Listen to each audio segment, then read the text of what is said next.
నేను ఒకటే అడుగుతుండా, జరిగిన అగ్రికల్చర్ డిపార్ట్మెంట్ లో లాస్ట్ 5 years లో మా 5 సంవత్సరాలు 14 నుంచి 19 నుంచి 24 నువ్వు ఎవరిని పంపిస్తావో చర్చికి, నువ్వు కనబాబుని పంపిస్తావా, నువ్వు గోవర్ధన్ రెడ్డి పంపిస్తావో అధికారికంగా పంపించు, నువ్వు చేసిన పాపాలన్నీ బయట పెడతాం. ఆఖరణ ఒక పట్టా ఒక స్ప్రేయర్ ఇవ్వలేనోళ్ళు మీరు రైతుల గురించి మాట్లాడతారా? ఎందుకు కేంద్ర ప్రభుత్వం ఆత్మహత్యల ర్యాంకుల్లో సెంట్రల్ గవర్నమెంట్ నుంచి ఇచ్చిన దాంట్లో రైతులు ఆత్మహత్యలు 3rd ప్లేస్, కౌలు రైతులు 2nd ప్లేస్ అని ఎందుకు ఇచ్చింది? ఎందుకు 74,500 తలసరి రైతు అప్పు ఉంటే ఆంధ్రలో 2,45,000 అప్పుని ఎందుకు ఇచ్చింది?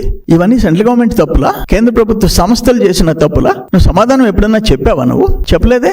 ఆఖరణ నీ టైంలో అక్కువ రైతులు క్రాప్ హాలిడే ప్రకటించుకున్నారు, వాళ్ళ గురించి పట్టించుకున్నావా నువ్వు? మేము మా టైంలో ISI మోటార్లు ఫ్రీగా ఇచ్చే స్కీమ్ మొదలు పెట్టాం, నువ్వు వచ్చేసి క్లోజ్ చేసావు. అరే సెంట్రల్ గవర్నమెంట్ ఇచ్చిన స్కీమ్ అది. ISI మోటార్ పెట్టి ఆ పాత మోటార్ తీసేసి ₹1 రైతు ఖర్చు లేకుండా టోటల్ గా గవర్నమెంట్ భరించింది, దాన్ని క్లోజ్ చేసేసావు నువ్వు. ఇటువంటి దారుణాలు రైతుల విషయంలో చేసి ఈరోజు రైతుల గురించి మాట్లాడితే నవ్విపోతారు జగన్మోహన్ రెడ్డి. ఇది కరెక్ట్ కాదు. ఇది వేషాలు వేసేదానికి రైతుల దగ్గరికి పోబాకు.